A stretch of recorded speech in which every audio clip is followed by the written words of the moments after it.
Iran ആക്രമണത്തിൽ UAE-യിൽ പരിക്കേറ്റവരുടെ എണ്ണം 10ആയി. 2 ദിവസമായി മരണം റിപ്പോർട്ട് ചെയ്തിട്ടില്ല.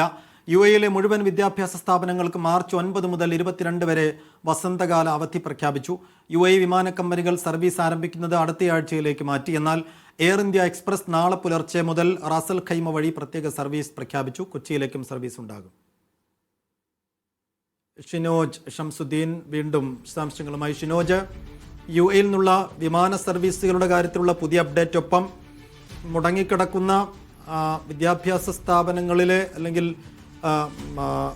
ഓഫീസിലെ കാര്യങ്ങൾ, വിദ്യാഭ്യാസ സ്ഥാപനങ്ങൾ കാര്യത്തിലൊക്കെ പുതിയ അറിയിപ്പുകൾ എങ്ങനെയാണ്?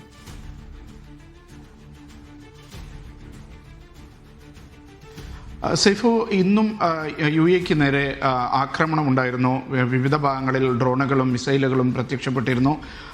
ഇന്നത്തെ അപ്ഡേറ്റ് അനുസരിച്ച് പ്രതിരോധ മന്ത്രാലയം പറയുന്നത് 10 പേർക്ക് കൂടി UAE-യിൽ ആക്രമണങ്ങളിൽ പരിക്കേറ്റിട്ടുണ്ട് എന്നാണ്. ഇതുവരെ പരിക്കേറ്റവരുടെ എണ്ണം 78ആയി ഉയർന്നിട്ടുണ്ട്. ഇന്ന് 3 ബാലിസ്റ്റിക് മിസൈലുകളും അതേപോലെ തന്നെ 129 ഡ്രോണുകളും UAE-യിലേക്ക് ഇറാൻ അയച്ചിരുന്നു. ഇതിൽ പലതും ലക്ഷ്യസ്ഥാനത്ത് എത്തിയിട്ടില്ല.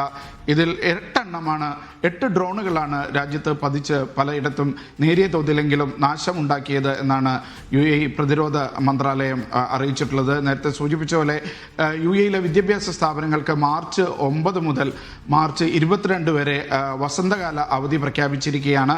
ഇത് ഈ മാർച്ച് 13 മുതൽ ആരംഭിക്കേണ്ട അവധിയാണ്. അത് നേരത്തെ ആക്കിയിരിക്കുകയാണ്. കഴിഞ്ഞ ഈ 6-ാം തീയതി വരെ UAE-യിലെ വിവിധ സ്ഥാപനങ്ങൾക്ക് വർക്ക് ഫ്രോം ഹോം അനുവദിക്കണമെന്ന് നിർദ്ദേശമുണ്ട്. അതിൻ്റെ കാര്യത്തിൽ കൂടുതൽ അപ്ഡേറ്റ് വരും മണിക്കൂറുകളിൽ നമ്മൾ പ്രതീക്ഷിക്കുകയാണ്. സൈഫു, ശരി. UAE-യിൽ നിന്നുള്ള ഏറ്റവും പുതിയ വിവരങ്ങളാണ് ഷിനോജ് ഷംസുദ്ദീൻ പങ്കുവച്ചത്. ഒമാൻ